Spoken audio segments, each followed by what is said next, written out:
Vamos lá, meus amigos, estamos aqui no dia 3 aí dessa briga toda envolvendo facções e estamos no momento em que as esquerdas têm um plano. Imagina a seguinte coisa, as esquerdas, meus amigos, sempre têm um plano. Se tem uma coisa que é a esquerda, isso é muito estranho, porque o esquerdista, ele é um cara que hoje ele defende a ideia de desconstrução, de desmonte de hierarquias, de fluidez, de organizações ou desorganizações rizomáticas, né? E aí, no fim do dia ele precisa de uma organização muito planificada e muito hierárquica para poder se movimentar. Que é isso que eles fizeram, né? Eles organizaram os influencers, eles estão fazendo o contragolpe deles vir na forma da PEC de segurança pública, tá? O Lula falou isso, eu até respondi ele no Twitter, obrigado a todo mundo que tá dando like, tá repostando e tal. Não preciso de vocês fazendo isso muito, querem que eu seja pré-candidato, mas não quer dar RT.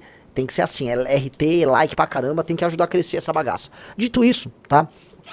O nosso querido Lulinha, presidente da República, ele já tá vindo com a agendinha dele, tá? Que é uma agenda muito da vagabunda. Eu gravei um vídeo sobre isso hoje de manhã e eu quero comentar sobre isso na live. Porque o Lula tá querendo mostrar serviço. Uma coisa, isso vocês precisam separar. Uma coisa é o debate político ligado a essa disputa entre esquerda e direita em redes. O debate, em termos de volume de redes, eu não sei dizer quem está maior. A esquerda tá com números grotescos de likes e views, tá? Defendendo bandido. Então existe um público militante em rede social que gosta de defender bandido. Eu entendo. Piranhas de internet, estudantes universitários, ongueiros safados, professores de ciências sociais com cheiro de camisinha, toda essa gente tá ali muito ativa e existem as centenas, aos milhões, as pessoas existem aos milhões, entendeu? Essas pessoas estão ali, elas estão ali, né, falando, dando suas opiniões na rede, mas elas não são exatamente a pessoa comum. A pessoa comum não tá no Twitter. Então a pessoa comum tem opiniões mais simples do que esse esquerdista de Twitter. E essa pessoa quer bandido preso e bandido morto. Então uma coisa é o debate público que tá lá pau a pau, e outra coisa é o mundo concreto, em que, né, ainda existem pessoas que defendem bandido, infelizmente, mas a coisa não está, vamos dizer, encarnecida no mundo real. Assim, as pessoas são claramente a favor do endurecimento de leis penais. Isso explica a reação do Lula. Porque como é que é a reação do Lula? De um lado ele precisa mobilizar a militância pra ferrar o Cláudio Castro e pra ferrar a polícia do Rio de Janeiro. Isso eles estão fazendo. De outro, ele precisa sinalizar para a população que ele combate o crime também.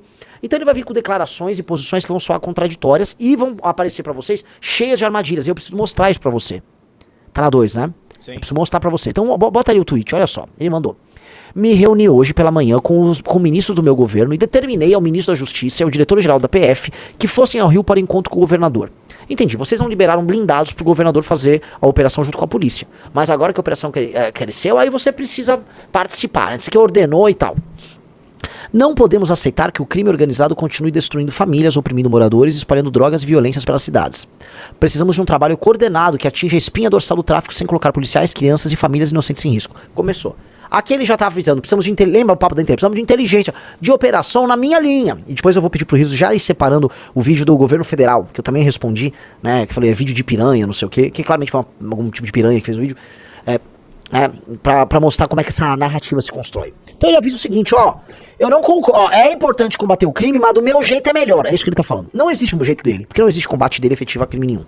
Aí ele fala, foi exatamente o que fizemos em agosto na maior operação contra o crime organizado da história do país, que chegou ao coração financeiro de uma grande quadrilha envolvida em venda de drogas, adulteração de combustível e lavagem de dinheiro. Entenderam pra onde ele vai? Sacou, Riso? Ele tá atacando a operação do Castro, ele tá avisando, não vai haver enfrentamento armado, a gente vai atingir o coração com grandes operações. Meu amigo, o PCC tá de pé. O PCC continua com suas operações. E por mais que eles tenham pego elos, o PCC continua operando dentro do estado de São Paulo nas mesmas posições que ele sempre operou. Nada mudou. A rota da droga, a rota caipira que termina no Porto Santos está funcionando. E no fim do dia você vai precisar eliminar algumas pessoas e retomar algumas áreas no processo. Especialmente na questão do Comando Vermelho, que tem uma estratégia mais primitiva que a do PCC e que ocupa territórios. Então não adianta falar que a mesma estratégia que funciona com o PCC vai funcionar com o Comando Vermelho, porque não é verdade. São estratégias diferentes e isso é coisa de quem não entende do riscado. Melhor, não é nem que não entende, eles estudam isso. O PT é aliado do crime organizado e eu repito, o PT, partido do Lula, é amigo, é sócio, é parceiro do crime organizado. E aí ele termina, com a aprovação da PEC da segurança que encaminhamos ao Congresso Nacional, vamos garantir que as diferentes forças policiais atuem de maneira conjunta no enfrentamento às facções criminosas. Vamos lá, acho que temos aí, né, uma construção. Ele avisa que, no fundo, ele tenta criticar o Castro. Ele fala que ele tá preocupado com segurança. Ele fala que ele combate melhor. E no fim do dia, ele termina avisando que tem que passar a PEC dele. Ele foi respondido por quem realmente deveria estar ocupando a presidência da República, que é esse sujeito aí, esse tal de Renan Santos MBL, que me parece ser um sujeito mais bonito, mais inteligente. Um cara que, já saiu com mulheres lindas da Suécia. Esse cara jamais terminaria com uma janja. Digo isso, vou fazer passar um comentário impessoal, frio, tá? imparcial sobre essas duas figuras presidenciáveis, né? E porque provavelmente esses caras vão se encontrar no segundo turno. Tô fazendo uma análise fria aqui. Lula e Renan vão se encontrar no segundo turno. E eu tô gostando mais desse Renan, tá? Aí ele falou: a PEC da segurança é um instrumento que permite controle total das polícias pelo seu governo e por conselhos de ONGs de intelectuais, fumetas e traficantes. Essa M não é parte da solução, é o agravamento do problema. E aí, esse Renan teve 4 mil likes, né? Já tá barulhento no Twitter. Pra um cara que acabou de um movimento que faliu, até que tá barulhentinho esse Renan, hein, Riso? Tá fazendo o seu barulhinho, sim. Tá fazendo. Tamo quantos seguidores, quantas pessoas ao vivo, Riso? 2.900 no canal vermelho e mais 1.300, 400, vai, 1.400 no canal do Renan. Então tamo com 4.200. Vamos lá. Pessoal, like na live. O que o Renan tá dizendo isso? O que o Renan tá falando aí, meus queridos amigos? O que o Renan... O que eu tô falando? A PEC de segurança pública é uma armadilha e ela realiza um sonho antigo das esquerdas brasileiras. Entenda uma coisa. A esquerda brasileira acredita que a polícia militarizada, a polícia militar, ela é parte do aparato repressivo fascista ligado aos estados do Brasil.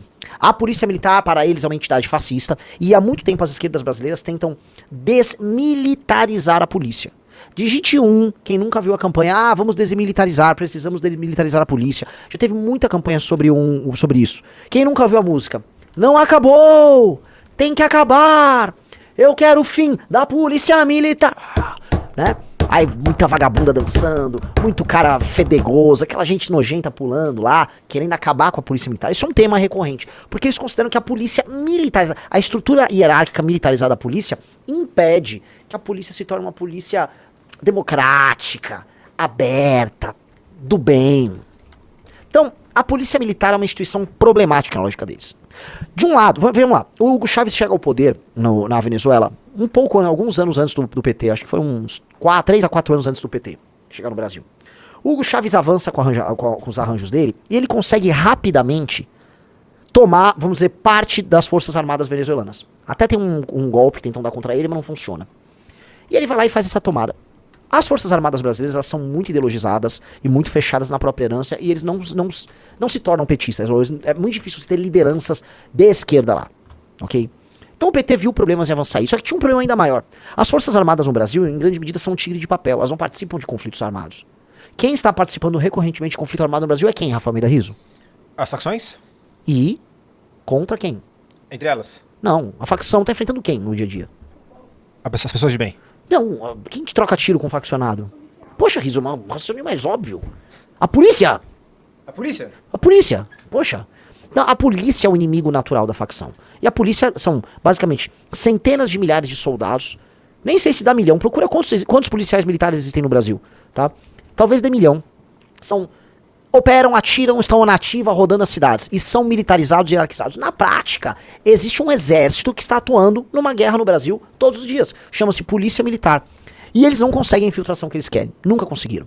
E mais, a polícia, diferente do comando das Forças Armadas, ela está 450 mil... isso, 405 mil policiais militares. A polícia não conta... Desculpa, a polícia obedece o governador. Então há um espaço de hierarquia e de autoridade para o governo estadual, que é o exercício do controle da segurança no seu estado, e se dá através do comando da polícia. E o PT, com a sua senha centralizadora e bolivariana, há muito tempo que resolveu isso. Eu estou falando a coisa de 20 anos. Eu era estudante de direito à época e essas discussões já rodavam na universidade. Desmilitarizar a polícia, precisamos de uma força nacional de segurança. O PT lutou muito para que no governo da Dilma houvesse lá aquela força nacional, que hoje não significa nada, ela não serve para nada, só paga salário alto lá pros caras, tá? Não tem nenhuma relevância no combate à segurança. Mas era um desenho que eles queriam construir, tá? De uma força central. Pois bem, eles nunca conseguiram resolver isso. O tempo passou, o PT saiu do poder graças ao nosso trabalho no impeachment. E aí o PT retorna ao poder logo após as esquerdas perceberem, não só as esquerdas, todo mundo perceber, uma infiltração bolsonarista nas polícias. Então o que acontece? Não apenas as polícias não são petistas. Durante os governos do Bolsonaro, houve certo grau de infiltração das ideias do bolsonarismo nas polícias e imaginava-se que os bolsonaristas tentariam usar os policiais nos estados contra os governadores ou como exército para um determinado golpe. Tá? O Alan dos Santos foi pego na casa dele com materiais em que ele tentava, durante o período da pandemia, organizar sublevações de policiais contra a ordem dos governadores, policiais e guardas metropolitanos. Então, essa discussão rolou muito de gente, se você lembra dessas discussões nesse período. E isso abriu muito o olho de quem? Do STF. A Suprema Corte ficou de olho aberto e falou, um dos caminhos pro golpe do Bolsonaro na cabeça deles era o quê? Era uma sublevação militar, com policiais, a outra era com as Forças Armadas. Quando o Bolsonaro cai, uma das ideias é precisamos acabar com essa farra, precisamos concentrar e dominar as polícias. Até porque existe uma bancada policial muito grande.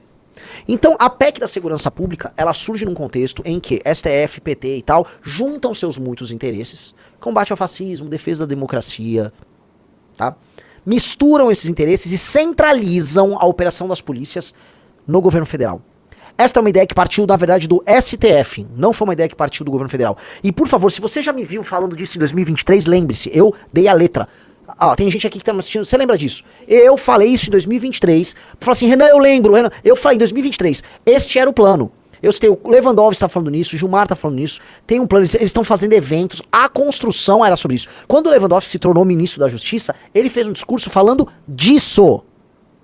Porque essa ideia vem do STF. O Lewandowski sai do STF e vai para o Ministério da Justiça para aplicar esta agenda.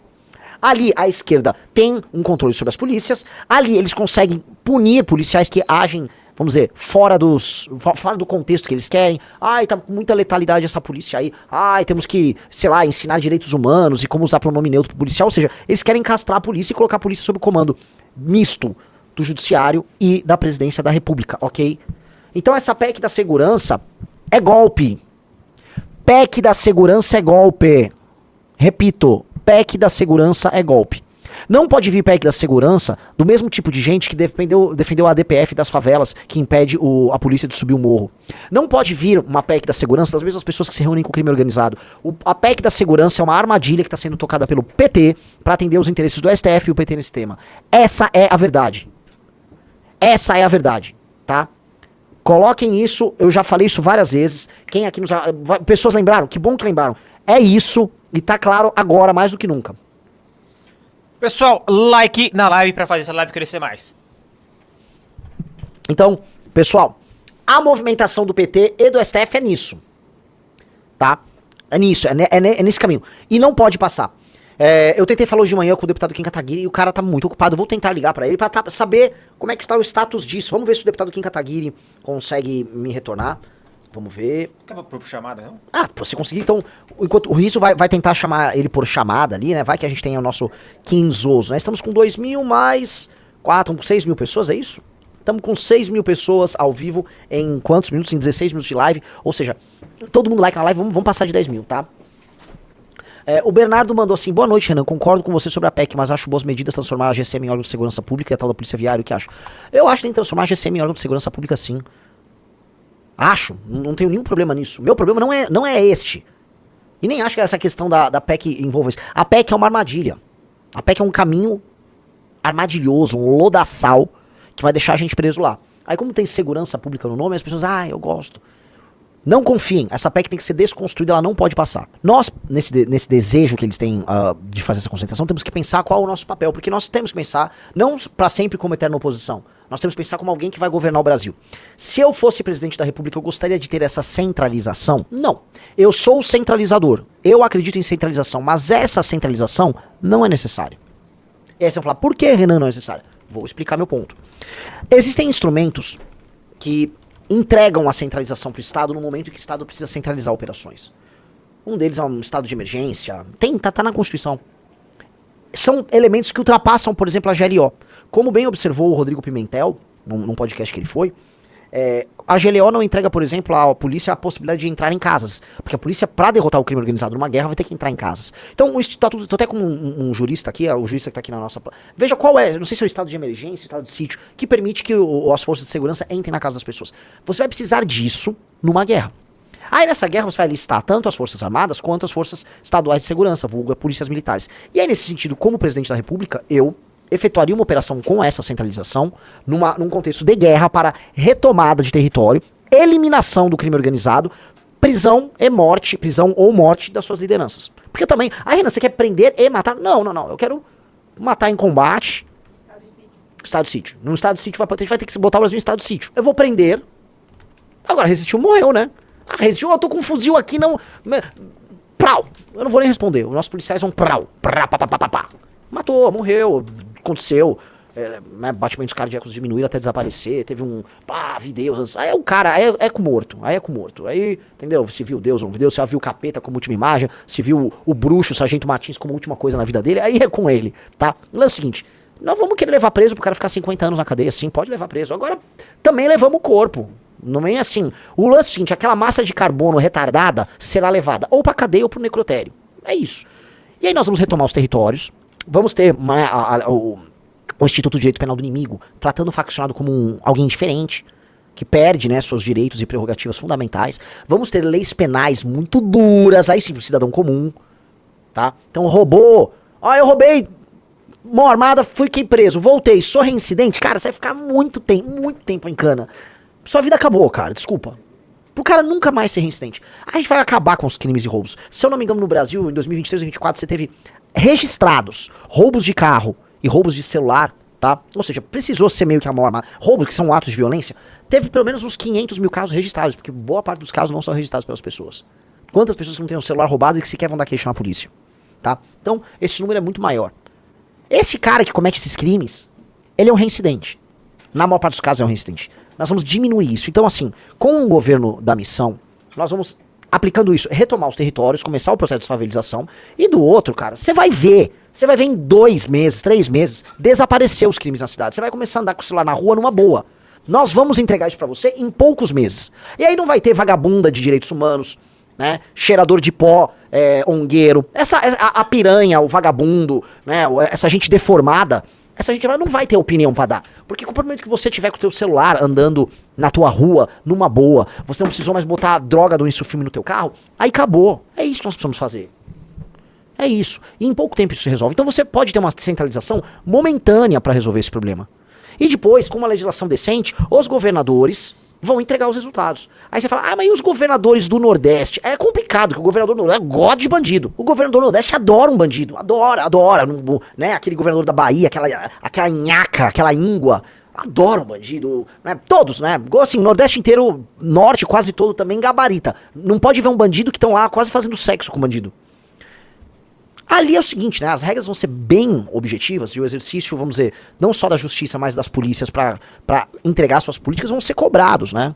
E aí vão vir o que a gente chama das nossas cláusulas de desempenho administrativo ligadas ao Poder Executivo, pra gente fazer a nossa verdadeira reforma administrativa, porque governador que não cumpre indicador perde mandato. Vai ter que ser assim. É meio claro e meio óbvio. Isto aqui, se feito, meus amigos, em pouco tempo, a gente resolve assim. Eu digo mais pra vocês. As pessoas vão ver mais rápido o efeito de fim de roubos de carro e celular e roubo de carga. Uma diminuição drástica disso. E enquanto isso a guerra vai estar rolando na retomada dos territórios. A gente pode falar o seguinte. A famosa Batalha do Rio de Janeiro, a Batalha da Penha, a Batalha do Alemão e as batalhas de Fortaleza vão entrar nos anais da história brasileira. Como momentos de reconquista em que as polícias, com as forças auxiliares do exército, retomam aquele território. Não serão grandes batalhas no sentido de que o crime organizado a gente vai passar a rapa neles. Não vai restar pedra sobre pedra. Mas, vamos retomar. E o PCC? Mesma coisa. Só vai ser diferente. Operações mais inteligentes, eles são mais descentralizados, não ficam em morros, tá? Mas vamos pegar eles do mesmo jeito. Aí sim entra a tal da inteligência. É inteligência. É isso, mas em pouco tempo, pouco tempo vocês vão ver resultados. A guerra talvez dure 1 ano, até reocupar tudo, tá? E aí é aquela coisa, reocupou, tudo isso tem que estar vindo com um plano de reformas fiscais muito forte do parte do Estado brasileiro, que eu vou precisar liberar pelo menos 60 bi ano. Pelo menos 60 bi ano, pra gente fazer os planos de reurbanização, tá? A gente vai ter, esse plano de reurbanização e desconstrução das favelas brasileiras vai demorar vários anos, porque a gente vai ter que gastar sem inflação, tá, Riso? Coisa de quase 900 bilhões. Então, são obras na casa dos 900 bilhões.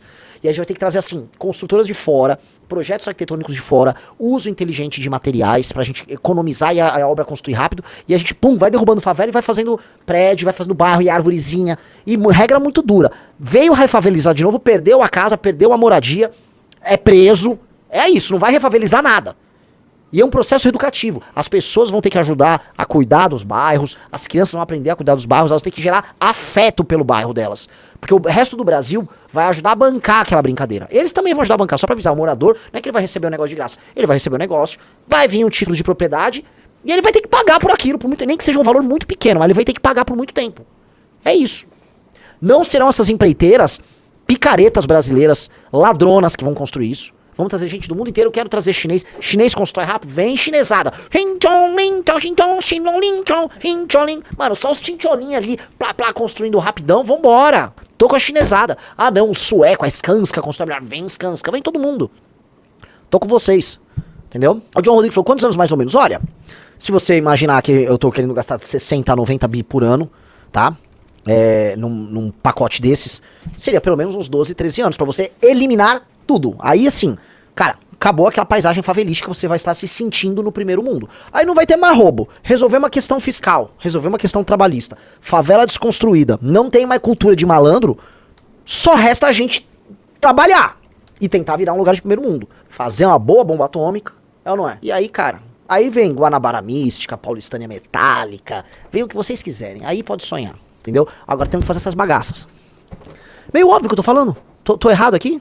Falar a longo prazo esse dinheiro voltará com ganho de turismo. Cara, no médio prazo, só de você resolver a questão de segurança, quanto dinheiro você, que tá me assistindo, não gasta sem perceber com segurança?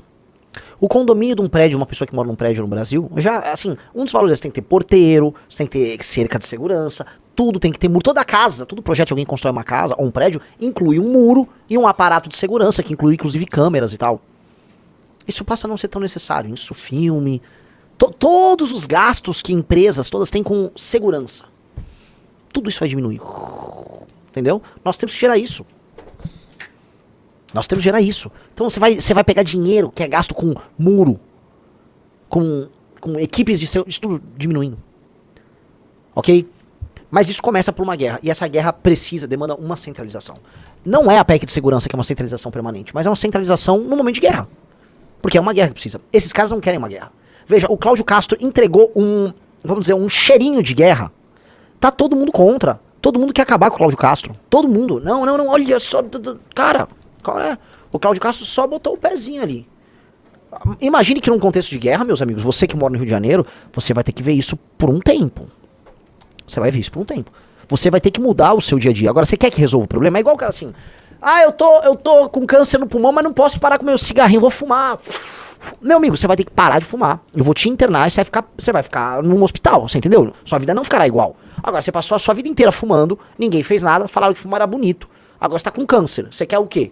Vai ter que ir pra faca, você vai pro hospital. Mesma coisa, galera do Rio de Janeiro. Ah, o que aconteceu? Você vai pro hospital.